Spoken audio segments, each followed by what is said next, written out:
To MLB we go, and of course, you know, the All-Star game is tonight, with the winning team getting home field advantage in the World Series. These two already shaking their heads. So, Waddle, love, like, or hate the fact that the outcome of the All-Star game affects home field advantage for the World Series? Hate is not a strong enough word for me, and I'm not a hateful person. Loathe.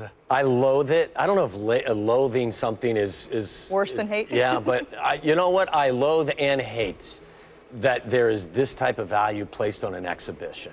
Let me give you some stats here, okay? Since 1985, 24 of the last 30 World Series champs had home field advantage. 9 out of the last 10 times that the World Series went to a Game 7, that game was won by the home team. That tells you how valuable home field advantage is in Major League Baseball.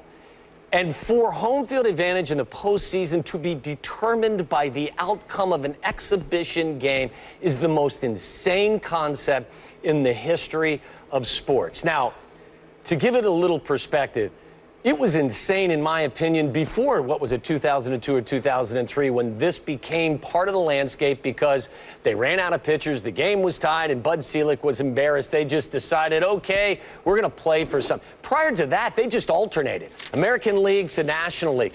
That's insane as well. I thought for a long time that the fact that Division I college football, and that's what I'm going to call it, I'm not going to commit to the new, you know, whatever they call it now, FBS, whatever FCS, it is. yeah. You got it, whatever it is. Freudian, I assume.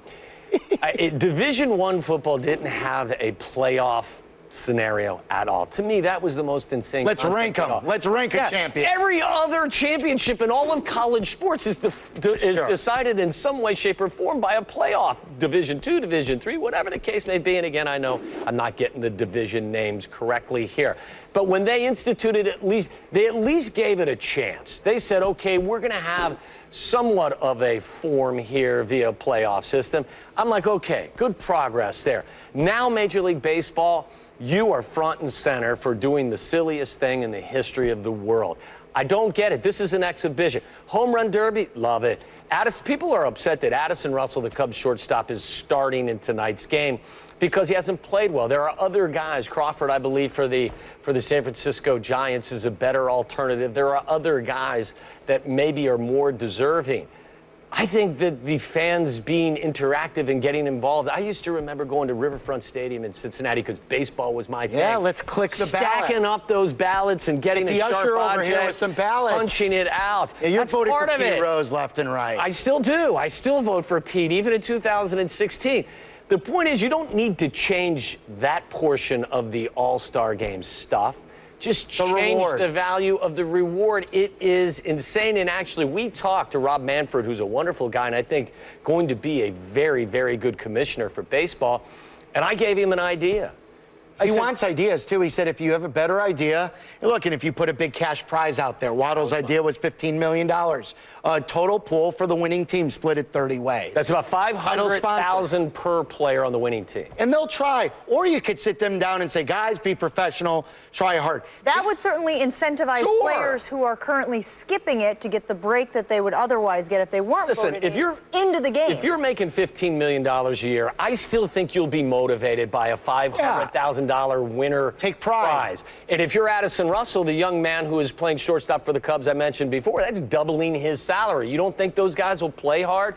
If you want this game to be a competitive game, pay them or make it available or make a cash prize available. Or don't worry about just one exhibition game smack dab in the middle of the season meaning so much. You play 162. By far the longest marathon in all of sports. So what do you say? You say, we want to make our regular season meaningful. We want to value winning the division. We want to value winning games. We're going to play this wild card round.